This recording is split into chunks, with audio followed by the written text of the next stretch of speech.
क्या हो अगर आप एक बेकार सा लड़का हो जहाँ पर आपको फालतू का लफड़े में पड़ना बिल्कुल भी पसंद नहीं है, लेकिन एक दिन अगर आप गलती से लड़कियों का बाथरूम पर गिर जाओ और वो लड़की से आप ये कहो कि तुम्हारा जो संतरे है ना वो बड़ा ही नहीं बल्कि कुछ ज्यादा ही बड़ा है, तो फिर क्या होगा? क्या आपका ये बात को सुनकर वो लड़की हद से ज्यादा गुस्से में आ जाएगी, ना कि आपको लेकर सीधा वो ओए पे चला जाएगा? कहानी की स्टार्टिंग में हम लोग हमारा लौंडे को देखते हैं जो कि शुरुआत में छत के ऊपर से कहीं पर जा रहा था, लेकिन तभी गलती से फिसलने की वजह से वो एक रूम के अंदर गिर जाता है, जहाँ पर हम लोग ये देखते हैं कि ये रूम तो असल में लड़कियों का नहाने का जगह था और यहीं पर ही खत्म नहीं होता। वो तो यहाँ पर एक लड़की के ऊपर वो वाला पोजीशन पर था। शुरुआत में तो यहाँ पर वो लड़की को कुछ भी समझ नहीं आ रही थी, लेकिन जब भी वो हमारा लौंडे को देखता है वो तो यहाँ पर काफी ज्यादा गुस्से में आ गई थी। लेकिन यहाँ पर तो हमारा लौंडा अपने आप को कुछ ज्यादा स्मार्ट समझता है। वो तो यहाँ पर उसको इम्प्रेस करने के चक्कर में उससे ये कह दिया था कि सच में तुम्हारा बॉस कुछ ज्यादा ही बड़ा है। मतलब ये देखकर तो मैं कसम से मान गया कि हमारा लौंडा इंटेलिजेंट ही नहीं बल्कि उससे भी ज्यादा इंटेलिजेंट है। इसको आखिरकार कौन ही बताएगा कि इससे और भी ज्यादा सिचुएशन खराब हो जाएगा। और आगे ठीक यही होता है जहाँ पर सभी लड़कियों के बीच में तो अफरा तफरी मच गया था और इसी वजह से आगे सभी लड़कियां मिलकर हमारा लौंडे को जेल पर कैद कर लेते हैं। बट तभी इतने में उस जहाँ पर कुरेफर नाम का एक लड़की आ जाती है। वो तो यहाँ पर हमारा लौंडे को देखकर इस तरीके से एक्ट कर रहा था कि वो उससे काफी ज्यादा नफरत करता है, लेकिन जब भी कुरेफर उसका शॉट को देखता है, डार्क शॉट को देखकर, तो वो यहाँ पर काफी ज्यादा हैरान हो गई थी। और आगे वो उससे कुछ पूछे इससे पहले उस जहाँ पर और एक लड़की आकर बताने लगती है कि तुमको अब पनिशमेंट देने के लिए प्रिंसिपल रूम पर लेकर जाएगा। और आगे जब भी हमारा लौंडा प्रिंसिपल रूम पर जाता है, प्रिंसिपल तो यहाँ पर काफी देर से हमारा लौंडे को फॉर्मल प्रिंस कहकर पुकार रही थी, क्योंकि हमारा लौंडा तो पहले एक प्रिंस था, लेकिन पहला एम्पायर गिरने के बाद नया जो एम्पायर बना है उस जहाँ पर ड्रैगन ट्रेनिंग को और भी ज्यादा खतरनाक बना दिया गया है। लेकिन ये ट्रेनिंग के लिए तो यहाँ पर प्रिंसिपल को एक अच्छा लड़की बिल्कुल भी नहीं मिल रहा है। इसी वजह से प्रिंसिपल जल्दी से हमारा लौंडे को यहाँ पर रुकने का ऑफर देते हैं। मतलब यहाँ पर तो हमारा लौंडे का किस्मत ही खुल गया। उसको तो यहाँ पर प्रिंसिपल खुद लड़कियों का एकेडमी पे रहने के लिए कह रहे हैं और हमारा लौंडा भी यहाँ पर थोड़ी ना मना करने वाला था। वो जब भी कुछ कहने वाला होता है तभी इतने में अचानक से उस जहाँ पर सभी लड़कियां आ जाते हैं और उन लोगों का लीडर तो असल में वही लड़की थी जिसके ऊपर कल रात हमारा लौंडा गिर गया था। जहाँ पर वो आने के साथ ही साथ तो हमारा लौंडे को देखकर काफी गुस्से से ये कह रही थी कि लक्ष्य यहाँ पर बिल्कुल भी नहीं रह सकता क्योंकि वो एक लड़का है और कल रात के इंसिडेंट के बाद मैं ऐसा होने बिल्कुल भी नहीं दे सकती। इसी वजह से लक्ष्य मैं तुमको एक डुएल के लिए चैलेंज करती हूँ। अगर डुएल पे मैं जीता तो तुमको यहाँ पर रहने के लिए बिल्कुल भी नहीं दिया जाएगा और अगर उल्टा तुम जीते तो तुम जो मर्जी यहाँ पर कर सकते हो। ये डुएल के बारे में सुनकर तो सभी लड़कियां काफी ज्यादा एक्साइटेड हो गए थे, क्योंकि सभी लड़कियों को तो ऐसा लग रहा था कि लेसा अपने फुल पावर के मदद से लक्ष्य को काफी आराम से हरा देगा। लेकिन जब भी प्रिंसिपल से उन लोगों को पता चलता है कि लक्ष्य आज तक कोई भी फाइट नहीं हारा है, ये जानने के बाद तो सभी काफी ज्यादा हैरान हो गए थे। लेकिन 2000 तो लेसा अभी भी हार मानने के लिए बिल्कुल भी तैयार नहीं थी। जहाँ पर हमें पता चलता है कि लेसा तो असल में कोई नॉर्मल लड़की नहीं, वो तो यहाँ पर नया एम्पायर की प्रिंसेस है। जो जानने के बाद 2000 हमारा लौंडा भी लाइक अब मजा आएगा ना वीरू। फिर अगले सीन में हम लोग केरी नाम का एक लड़की को देखते हैं और ये तो असल में लक्ष्य का बहन था। वो तो यहाँ पर अपने भाई को काफी ज्यादा डांट रही थी उसके हरकतों के वजह से। इसी वजह से आगे हमारा लौंडा भी मान लेता है कि ये साको असल में उसका ही गलती था। लेकिन दूसरी साइड तो उसके बहन के असिस्टेंट काफी देर से हमारा लौंडे के घोड़े जा रहा था। जब भी आगे लक्ष्य उससे इसके बारे में पूछता है वो बताने लगती है कि असल में मैंने एक अफवाह सुना है कि आप लड़कियों के पास जाकर फूंक मार कर ही उसका स्कर्ट को ऊपर कर सकते हो। और सच में ये जानने के बाद तो मैं हद से ज्यादा इम्प्रेस हो गया और ये देखकर तो मैं मान गया कि ये अलग ही लेवल का बंदा है। बट तभी अचानक से उसकी बहन आ रही उससे कहने लगती है कि तुमको याद तो होगा ना कि एम्पायर गिरने के बाद सभी हम लोगों के ऊपर ही ब्लेम डाल दिए थे और अगर लक्ष्य जेल पर चला जाएगा तो वो आखिरकार अपने फैमिली का कर्ज को कैसे चुका पाएगा। और इसी वजह से तो वो उसे ये कह रही थी कि तुमको किसी भी कीमत में लेसा को हराना पड़ेगा। और वैसे भी आज तक तो लेसा भी कोई भी फाइट नहीं हारा है, जहाँ पर सभी उसको काफी ज्यादा पावरफुल मानते हैं। और आगे देखते देखते वो डुएल का दिन भी आ गया था, जहाँ पर हमारा लौंडा तो इस जहाँ पर सभी लड़कियों का बड़ा बड़ा बोझ को ताड़ रहा था कि सच में यहाँ पर सबका कितना ज्यादा बड़ा है, लेकिन लिसा का कुछ ज्यादा ही बड़ा। और आगे जब भी हमारा लौंडा अपना सूट को पहनता है उसका ये सूट तो कुछ ज्यादा पुराना था, बट दूसरी साइड तो लेसा का सूट नया वर्जन का था। जब भी आगे मैच स्टार्ट होता है लेसा गुस्से में आकर तुरंत ही हमारा लौंडे के ऊपर अटैक कर देती है। लेकिन दूसरी साइड तो हमारा लौंडा भी थोड़ी ना कम था, वो तो हमने सूट के मदद से बार बार उसके अटैक से बचे जा रहा था। जहाँ पर वो फाइट के दौरान ही लेसा को ये डुएल से क्विट करने के लिए कहता है, लेकिन उसका ये सा कुछ बातें को सुनकर तो दूसरा लेसा और भी ज्यादा गुस्से में आ गई थी। जहाँ पर वो जल्दी से अपने फुल पावर के मदद से उसके ऊपर एक खतरनाक अटैक करती है, लेकिन ये करने के बाद तो अचानक से उसका सूट काम करना ही बंद कर दिया था। ये देखकर तो यहाँ पर लेसा को भी समझ नहीं आ रहा था कि आखिरकार यहाँ पर क्या चल रहा है। बट तभी अचानक से वो डुएल वाला जगह का बैरियर टूट जाता है। तभी हम लोग ये देखते हैं कि उस जगह पर तो असल में एक मॉन्स्टर घुस गया था। इतना खतरनाक मॉन्स्टर को देखकर तो यहाँ पर सभी स्टूडेंट डर के मारे यहाँ से भाग रहे थे। बट हमारा लौंडा भागता नहीं, वो तो उल्टा उसके साथ ही फाइट कर रहा था। उसको इस तरीके से फाइट करता हुआ देखकर तो यहाँ पर लेसा भी जोश में आ गई थी, जहाँ पर वो जल्दी से हमारे लौंडे के कहने पर उसके ऊपर ही एम लगा कर रखता है जिससे कि वो उसको हरा सके। और दूसरा हम लोग हमारे लौंडे को देखते हैं जो कि वो मॉन्स्टर का ध्यान भटकाने की कोशिश कर रहा था। जब भी आगे वो मॉन्स्टर गुस्से में आकर हमारे लौंडे का वो सूट का एक हाथ को काटता है। इस चीज का फायदा उठाकर तो दूसरा लेसा जैसे तैसे करके उसके ऊपर एक खतरनाक अटैक किया था। और उसका ये अटैक तो कुछ ज्यादा खतरनाक था, जिस वजह से कुछ ही सेकंड के अंदर वो मॉन्स्टर भी वहाँ पर ही खत्म हो जाता है। और वो मॉन्स्टर के खत्म होने के साथ साथ तो दूसरा लक्स का वो सूट भी ऑटोमेटिकली ऑफ हो गया था। ये देखकर आके जल्दी से लेसा उसके पास जाती है उसके मदद करने के लिए। फिर अगली सीन में हम लोग ये देखते हैं कि यहाँ पर तो लेसा अकेले में बात ले रही थी, बट वो तो यहाँ पर काफी देर से हमारा लौंडे के बारे में सोचे जा रहा था कि कैसे हमारा लौंडा अपना जान का परवाह ना करके उसका जान बचाया। इसी वजह से तो यहाँ पर लेसा काफी ज्यादा इम्प्रेस हो गई थी। इसी वजह से वो जल्दी से हमारा लौंडे से मिलने के लिए उसके रूम के अंदर चली जाती है, जहाँ पर हम लोग ये देखते हैं कि अंदर पे जाने के साथ ही साथ तो यहाँ पर वो हमारा लौंडे को अपना पैंटिस दिखा रहा था। अरे माफ करना, वो तो यहाँ पर हमने पैंटिस के ऊपर वाला फॉर्मल एम्पायर के क्रिस्ट दिखा रहा था। और पहली बार तो यहाँ पर हमारा लौंडा उसका पैंटिस देखने की जगह पर वो क्रिस्ट को देखकर हद से ज्यादा शॉक्ड हो गया था। जब भी वो उससे ये पूछता है कि आखिरकार ये चीज तुम्हारे पास कैसे आया, वो बताती है कि ये सब कुछ आज मैं तुमको नहीं बता सकती, इसी वजह से बाद में बताऊंगी, लेकिन प्लीज तुम मुझसे वादा करो कि ये बात तुम किसी को भी नहीं बताओगे। उसका ये बात को सुनकर तो दूसरा हमारा लौंडा भी खुशी खुशी मान गया था, क्योंकि इस चक्कर में अगले बार भी उसको ये क्रिस्ट देखने का मौका जो मिल जाएगा। ये चीज मैं कह रहा हूँ, लेकिन दूसरा तो हमारा लौंडा उसका पैंटिस का नीचे वाला हिस्सा देखना चाहता था।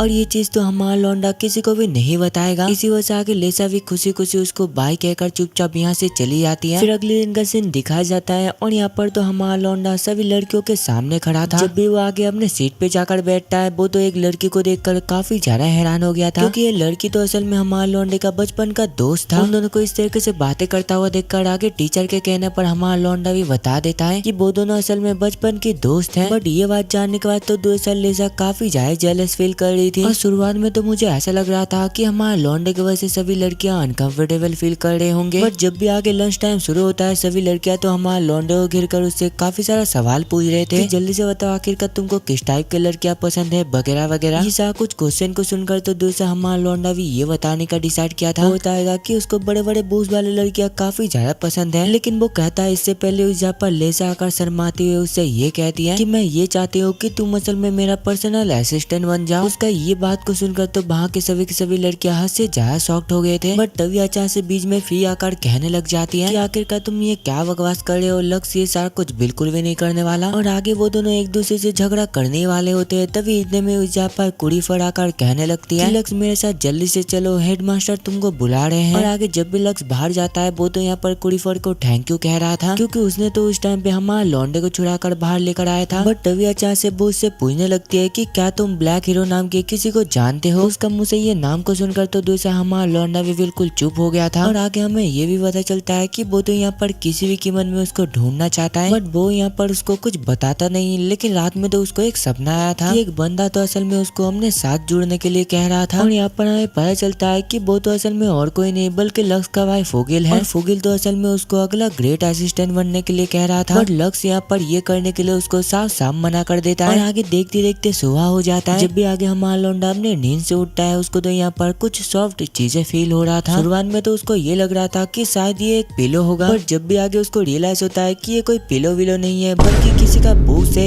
ये देखकर तो वो शर्माते हुए जल्दी से दूर चला गया था। और तभी हमें पता चलता है कि ये लड़की तो असल में और कोई नहीं बल्कि फो था, जो कि अभी बिना कपड़ों में थी। और उस जगह पर तो फो उससे ये कह रही थी कि क्या तुम आज मेरे साथ बूसा कुछ करना चाहोगे, वैसे भी हम दोनों तो क्लासमेट है। उसका ये सा कुछ बातों को सुनकर तो दूर से हमारा लौंडा हद से ज्यादा शॉक्ड हो गया था। बट तभी अचानक से उस रूम पे टीफर आ जाती है। वो तो यहाँ पर हमारा लौंडे को और एक नई लड़की के साथ एक ही रूम पर वो सा कुछ करते हुए देखकर काफी ज्यादा शॉक्ड हो गई थी, जिस वजह से आगे वो शर्माते हुए जल्दी से दरवाजा बंद कर वहाँ से भाग जाती है। हमारा लौंडा यहाँ पर उसको समझाने की कोशिश तो करता है, लेकिन दूसरी साइड वो मानने के लिए बिल्कुल भी तैयार नहीं थी। और आगे ये बात तो यहाँ पर उसके बहन के पास भी पहुँच गया था, जिस वजह से वो अपने भाई को काफी ज्यादा डांटती है। और आगे जब भी हमारा लौंडा लेसा को ढूंढते ढूंढते एक रूम के अंदर जाता है, वहाँ पर तो लेसा कल रात इतना मेहनत करने की वजह से आराम आराम से सो रही थी। और आगे जब भी उसको होश आता है हमारा लौंडे के पूछने पर वो बताने लगती है कि मैं असल में ड्रैगन सूट का मेंटेनेंस संभालने वालों में से एक हूँ। और आगे वो हमारा लौंडे को उसका सूट के बारे में बताते हुए कहने लगती है कि आज से तुम एकेडमी के एलाइट नाइट सूट का एक मेंबर हो। ये बताकर ही आगे वो जबरदस्ती हमारे लौंडे को मार्केट पर लेकर जाती है। और वहाँ पर जाने के बाद तो यहाँ पर लेसा को भी रियलाइज हो गया था कि वो अपना वॉलेट लाना ही भूल गया है। और उल्टा तो यहाँ पर उसको काफी ज्यादा भूख लगा था। इसी वजह हमारा लौंडा खुद अपने पैसों से उसको कुछ खाना परचेस करके देता है। बट खाते दौरान तो यहाँ पर लेसा शर्माती हुई हमारा लौंडे से ये कह रही थी कि मुझे यहाँ पर काफी ज्यादा अजीब फील हो रहा है। इसी वजह तो यहाँ पर हमारा लौंडा उसको एक क्लॉक टावर पर लेकर गया था, जहाँ पर हम लोग ये देखते हैं कि उस जहाँ पर जो लक्ष्य उसको थोड़ा सा इम्प्रेस करने के लिए उससे ये कह रहा था कि सच में तुम काफी ज्यादा पावरफुल हो और एक दिन तुम एक अच्छी क्वीन बनोगी। उसका ये बात को सुनकर तो दूसरा लेसा काफी ज्यादा इम्प्रेस हो गई थी। इसी वजह से आगे वो लक्ष्य को अपने बारे में बताने के बारे में डिसाइड करती है कि कैसे एक टाइम पर उसको होस्टेज बनाकर रखा गया था ताकि उसके फादर के ऊपर प्रेशर बनाया जा सके। लेकिन उस टाइम पे उसके फादर कभी भी उसको बचाने के लिए बिल्कुल भी नहीं आए। और आगे उसके फादर के मौत के बाद वो इस रॉयल फैमिली का आखिरी मेंबर बन गए। इसी वजह से बाद में जाकर उसको क्राउन प्रिंसेस बना दिया गया। फिर अगली सीन में हम लोग हमारे लौंडे का और एक सपने को देखते हैं, जहाँ पर वो तो यहाँ पर फुगिल से ढेर सारा सवाल पूछे जा रहा था। फिर डायरेक्ट सीन शिफ्ट होता है अगले दिन पे, जहाँ पर एक मिशन पे जाने से पहले तो लक्ष्य लिसा को अपना ख्याल रखने के लिए कह रहा था, क्योंकि अभी तो हमारा लौंडा ये मिशन बिल्कुल भी ज्वाइन नहीं कर सकता, क्योंकि अभी तो असल में उसका सूट अपडेट हो रहा है। बट शुरुआत से तो यहाँ पर हैरी को कुछ न कुछ गड़बड़ लग रहा था। और दूसरा हम लोग सभी लड़कियों को देखते हैं जो कि वो एवेज से फाइट करने के लिए बिल्कुल तैयार हो गए थे। बट वो लोग अटैक करे इससे पहले उन लोग को वो आवाज सुनाई देता है। और ये आवाज तो डुएल के टाइम पर भी उन लोग को सुनाई दिया था। और तभी अचानक से एवेज पूरी तरीके से फट जाता है और उसके अंदर से ढेर सारा मॉन्स्टर बाहर निकलता है, जहाँ पर हम लोग ये देखते हैं कि वो सभी मॉन्स्टरों के बीच में तो एक बंदा भी था जिसका नाम बार है। और दूसरी साइड तो ये बंदे के बारे में हमारा लौंडे को भी पता चल गया था। ये पता चलने के बाद तो यहाँ पर हैरी अपने भाई को काफी ज्यादा रोकने की कोशिश कर रही थी, लेकिन वो रुकता नहीं, जहाँ पर वो जल्दी से अपना सूट पहनकर निकल पड़ता है लेसा को बचाने के लिए। और वहाँ पर जाने के बाद तो यहाँ पर हमारा लौंडे को भी पता चल गया था कि सभी लड़कियां खतरे में हैं। जब भी आगे वो ये देखता है कि लेसा के ऊपर एक बंदा अटैक करने वाला होता है, ठीक टाइम पे जाकर तो यहाँ पर हमारा लौंडे ने उसका ये अटैक को रोक लिया था। लेकिन अब की बार तो दूसरा लेसा पूरी तरीके से टूट गई थी। वो तो यहाँ पर ये मान लिया था कि वो हार चुकी है, क्योंकि वो बंदा तो असल में वही बंदों में से एक था जो कि उसके ऊपर एक क्विज डाला था। बट जब भी आगे हमारा लौंडा उसको थोड़ा सा मोटिवेट करने की कोशिश करता है, दूसरा तो वो भी पूरी तरीके से मोटिवेट हो गई थी। बट दूसरा यहाँ पर बार भी थोड़ी ना हार मानने वाला था। वो तो यहाँ पर उसका सूट को डैमेज कर दिया था। इसी वजह से आगे ना चाहते हुए भी हमारा लौंडे को अपना फुल पावर दिखाना पड़ता है, जहाँ पर वो जल्दी से अपना ब्लैक शॉर्ट के मदद से जल्दी से एक नया सूट को एक्टिवेट कर लेता है, जो करने के तुरंत ही बाद वो एक एक करके सही मॉन्स्टर को खत्म करना स्टार्ट कर देता है। उसको इतना खतरनाक तरीके से फाइट करता हुआ देखकर तो दूर साहब बार को भी समझ आ गया था कि हमारा लौंडा असल में और कोई नहीं बल्कि एडिलिया का 7th प्रिंस है। बट इसके बावजूद भी तो यहाँ पर वो हार मानने के लिए बिल्कुल भी तैयार नहीं था। जब भी आगे वो हमारा लौंडे को ऊपर अटैक करने की कोशिश करता है, दूसरा हमारा लौंडा भी यहाँ पर थोड़ी ना कम था। वो तो हमने एक ही अटैक से ही उसको काफी इजीली हरा दिया था। तभी हम लोग दूसरा एरी को देखते हैं और यहाँ पर तो उसको भी समझ आ गया था कि इस गर्ल्स एकेडमी पे एक लड़का जिसको कि सभी काफी ज्यादा कमजोर समझते थे, वो असल में कोई कमजोर लड़का नहीं बल्कि वही असल में ब्लैक हीरो है। और आगे कुछ दिनों बाद जब भी हमारा लौंडा दोबारा एकेडमी पे जाता है, यहाँ पर तो सभी लड़कियां मिलकर हमारा लौंडे के लिए एक बड़ा सा पार्टी रखा था, जहाँ पर सभी लड़कियां तो एक एक करके हमारा लौंडे को काफी ज्यादा बधाई दे रहे थे। और यहाँ पर तो बीच में फिर मजाक मजाक में हमारा लौंडे को सैंडविच खिलाने की कोशिश कर रही थी। बट जब भी आगे उसको ये सा कुछ करते हुए लेसा देखती है, वो तो यहाँ पर काफी ज्यादा गुस्से में आ गई थी। बट तभी ठीक टाइम पे उस जहाँ पर प्रिंसिपल आकर साको सिचुएशन संभाल लेती है। और आगे जब भी उन लोग का पार्टी स्टार्ट होता है, बट कुछ ही देर के अंदर ही तो यहाँ पर रैली हमारा लौंडे को साइड में ले जाकर उससे ये कह रहा था कि मैंने ना असल में तुम्हारे लिए एक चैलेंज रखी हूँ कि सभी लोग जल्दी से देखो, ये असल में एक रिक्वेस्ट फॉर्म है और जिसके पास भी ये फॉर्म होगा वो लक्ष्य को अपने पास 1 हफ्ते तक रख सकता है। बट इसमें एक कंडीशन है कि अगर लक्ष्य 1 घंटे तक सभी लड़कियों से बच जाता है तो वो ये कंडीशन से निकल सकता है। ये जानने के तुरंत ही बाद तो यहाँ पर सभी लड़कियां उसका पीछा ही पड़ गए थे। इसी वजह से ना चाहते हुए हमारा लौंडे को वहाँ से भागना पड़ता है, जहाँ पर हम लोग ये देखते हैं कि वो तो यहाँ पर वर्कशॉप पे जाकर छुप गया था और उस जहाँ पर लेसा भी थी और यहाँ पर तो वो लक्ष्य को छुपने का जगह भी दे दिया था। जहाँ पर हम लोग ये देखते हैं कि यहाँ पर तो लिसा काफी देर से उसके वो पहाड़ के बारे में पूछे जा रही थी। लिसा को क्वेश्चन को सुनकर जब भी हमारा लौंडा कुछ बताए इससे पहले एक सूट आकर उसको पकड़ लेता है। हमें पता चलता है कि ये सब कुछ तो असल में लेसा का एक प्लान था। बट यहाँ पर हमारा लौंडा भी थोड़ी ना कम है, वो तो यहाँ पर सरेंडर करने का नाटक कर रहा था। और आगे जैसे ही मौका मिलता है वो ये फॉर्म को चुरा कर जल्दी से वहाँ से बच निकलता है और आगे वो भागते हुए जल्दी से गार्डन के अंदर छुप जाता है। बट तभी अचानक से उसके पीछे फे आकर उसको पकड़ लेती है, जहाँ पर हम लोग ये देखते हैं कि यहाँ पर तो उसका पकड़ने का स्टाइल कुछ ज्यादा कैजुअल था, लेकिन वो अब की बार भी उससे बचकर वो फॉर्म उठाकर जल्दी से बाय कहते हुए वहाँ से भाग जाता है। और आगे ऐसे ही भागते भागते तो वो यहाँ पर एक खाली रूम पर भी पहुंच गया था, जहाँ पर एक घड़ी देखने के बाद तो उसको पता चल गया था कि अब बस 10 मिनट ही बचा हुआ है। बट तभी अचानक से उसको जहाँ पर काफी सारे लड़कियों का आवाज सुनाई देता है, जहाँ पर बाद में जाकर उसको पता चलता है कि वो तो असल में लड़कियों का चेंजिंग रूम पर है। और कुछ ही देर के अंदर ही तो जहाँ पर काफी सारे लड़के आकर अपना ड्रेस को चेंज कर रहे थे, और उनमें से तो यहाँ पर कुरीवर भी था जो कि हमारे लौंडे को देख लिया था, लेकिन वो यहाँ पर कुछ कहता नहीं, उल्टा तो वो यहाँ पर सभी लड़कियों को ट्रेनिंग के लिए भेज दिया था, जहाँ पर वो खुद रुक जाती है हमारे लौंडे के साथ बातें करने के लिए। और आगे जब भी कुरीवर रेडी हो जाती है वो लक्ष्य से कहने लगती है कि अब सब कुछ ठीक है और वैसे भी तुमको थोड़ा सा केयरफुल रहना चाहिए, और वैसे भी तुमको पता ही होगा कि टाइम खत्म हो गया है और तुम इसमें जीत चुके हो। उसका ये बात को सुनकर दूसरा हमारा लौंडा खुश होने वाला होता है। तभी अचानक से कुरीवर उसको वो फॉर्म दिखाने के लिए कहती है। जब भी आगे वो उसको ये फॉर्म देती है, कुछ ही सेकंड के अंदर उस जहाँ पर बेल बजने लग जाता है, और यहाँ पर हमें पता चलता है कि कुरीवर तो असल में ऐसा कुछ जानबूझकर किया था। वो तो असल में क्लॉक का टाइम काफी पहले ही चेंज कर लिया था ताकि उसको धोखा दिया जा सके। और यहाँ पर तो हमारा लौंडा हार चुका है, इसी वजह से ना चाहते हुए भी यहाँ पर हमारे लौंडे को उसका एक हफ्ते तक बॉयफ्रेंड बनकर रहना पड़ेगा, जहाँ पर उसी दिन रात पे हमारे लौंडे को उसके साथ एक रूम के अंदर जाना पड़ता है। और उस जहाँ पर तो रैली काफी देर से उन दोनों का इंतजार कर रही थी। वो बताती है कि जो चीज के मदद से बाहर सभी मॉन्स्टर को कंट्रोल कर रहा था वो अभी हमारे कब्जे में है, और हम लोग ये पता लगाने की कोशिश कर रहे हैं कि आखिरकार इससे और क्या क्या हो सकता है। और तुम थोड़ा सा कुरीफर के सामने संभाल कर रहना, क्योंकि तुमको ही पता नहीं होगा कि आखिरकार उसका इरादा असल में क्या है। फिर हमें डायरेक्ट अगले दिन का सीन दिखाया जाता है, जहाँ पर कुरीफर ने तो उसको अपने लाइफ के बारे में सारा कुछ बता दिया था कि वो असल में काफी बड़े फैमिली में से एक है, जहाँ पर उसके पेरेंट्स हमेशा से ये चाहते थे कि वो किसी रॉयल फैमिली के लड़के के साथ शादी करे, लेकिन दूसरी साइड मैं ऐसा बिल्कुल भी नहीं चाहती, और इसी वजह से मैं असल में तुम्हारे साथ एक फेक रिलेशनशिप बनाऊंगा। ये बताकर ही आगे वो हमारे लौंडे को एक किस देते हुए उससे कहने लगती है, अगर तुम नहीं करोगे तो मैं सबको तुम्हारे बारे में बता दूंगा कि कैसे तुम लड़कियों के चेंजिंग रूम पर उस दिन थे और सभी लड़कियों का बोझ ताड़ रहे थे। उसका ये सब कुछ बातें को सुनकर तो हमारे लौंडे को ना चाहते हुए भी ये मानना पड़ा था। बट तभी इतने में उस पर लेसा आकर उससे पूछने लगती है कि आखिरकार तुम यहाँ पर क्या कर रहे हो। लेकिन जब भी आगे फिली हमारे लौंडे के ऊपर गिर कर सोने की कोशिश करती है, ये देखकर तो दूसरा लेसा मन ही मन काफी ज्यादा जेलस फील कर रही थी। और यही तो असल में बेस्ट टाइम था यहाँ से निकलने का, जब भी उस पर कुरीफर वहाँ से भागने की कोशिश करती है। जाने से पहले तो यहाँ पर लेसा थोड़ा सा शॉक करते हुए ये कह रही थी कि क्या तुम लोगों को पता है मैंने लक्ष्य का हाथ को पकड़ा है। उसका ये बात को सुनकर तो वहाँ पर सभी काफी ज्यादा शॉक्ड हो गए थे। उसको इतना शॉक करता हुआ देखकर आगे फिली भी कहने लगती है कि अगर ऐसा है तो क्या तुम लोगों को पता है मैंने लक्ष्य को किस किया है। वो ये चीज जब भी कहने वाली होती है, ठीक टाइम पे तो यहाँ पर हमारा लौंडे ने उसका मुंह को पकड़ लिया था। फिर अगले दिन का सीन दिखाया जाता है, जहाँ पर हमारा लौंडा तो यहाँ पर पहली बार किसी के साथ डेट पर जा रहा था। इसी वजह से तो वो यहाँ पर मन ही मन काफी ज्यादा खुश था, लेकिन काफी देर से तो यहाँ पर लेसा और फिली उन दोनों के ऊपर ही नजर रखी हुई थी, जहाँ पर आगे चलकर वो दोनों काफी ज्यादा एंजॉय करते हैं, कपड़े परचेस करते हैं वगैरह वगैरह। लेकिन शॉपिंग खत्म होने के बाद जब भी वो लोग एक रेस्टोरेंट पर जा रहे थे, अचानक से हमारा लौंडे को जहाँ पर डेंजर फील होता है, लेकिन उन लोग को अटैक करने से पहले ही तो यहाँ पर उसने कुरीफर को बचा लिया था, जहाँ पर एक के बाद एक सभी ड्रैगन मिलकर हमारे लौंडे के ऊपर अटैक करने लगते हैं। लेकिन दूसरा हमारा लौंडा भी थोड़ा ना कम था, वो तो यहाँ पर एक ही बैरियर के मदद से सभी अटैक से बच गया था। और तभी इतने में जहाँ पर कुरीफर हमने ड्रैगन के मदद से सभी को वहाँ पर ही खत्म कर देती है। और आगे जब भी उनमें से एक सोल्जर वहाँ से भागने की कोशिश कर रहा था, ठीक टाइम पे तो यहाँ पर कुरीफर के एक बटलर ने जाकर उसको पकड़ लिया था। और तभी इतने में देखते देखते उस जहाँ पर लेसा और फिली भी आ जाते हैं। और आगे एक रेस्टोरेंट पे थोड़ा सा बातें करने के बाद तो उन दोनों को भी पता चल गया था कि वो दोनों असल में छुप छुप कर एक दूसरे को डेटिंग कर रहे हैं। बट तभी इतने में उस जहाँ पर बैट्रिस नाम का एक बंदा आकर कहने लगता है कि कुरीफर असल में मेरा फ्यूचर वाइफ बनने वाला है। बैट्रिस को देखकर तो यहाँ पर लेसा को भी समझ आ गया था कि वो असल में 4th ग्रेड नोबेल में से एक का बेटा है। बट तभी इतने में उस जहाँ पर कुरीफर कहने लगती है कि मैं तुमसे शादी बिल्कुल भी नहीं करने वाली, क्योंकि मैं और लक्ष्य हम दोनों एक दूसरे को काफी ज्यादा पसंद करते हैं। उसका ये बात को सुनकर तो यहाँ पर बैट्रिस लक्ष्य का काफी ज्यादा मजाक उड़ा रहा था कि क्या तुम सच में इसको पसंद करते हो, मुझे तो नहीं लगता कि ये बिल्कुल भी पावरफुल है, और ये पावरफुल नहीं लगता, इसका तो नीचे वाला हिस्सा भी खड़ा नहीं होता होगा।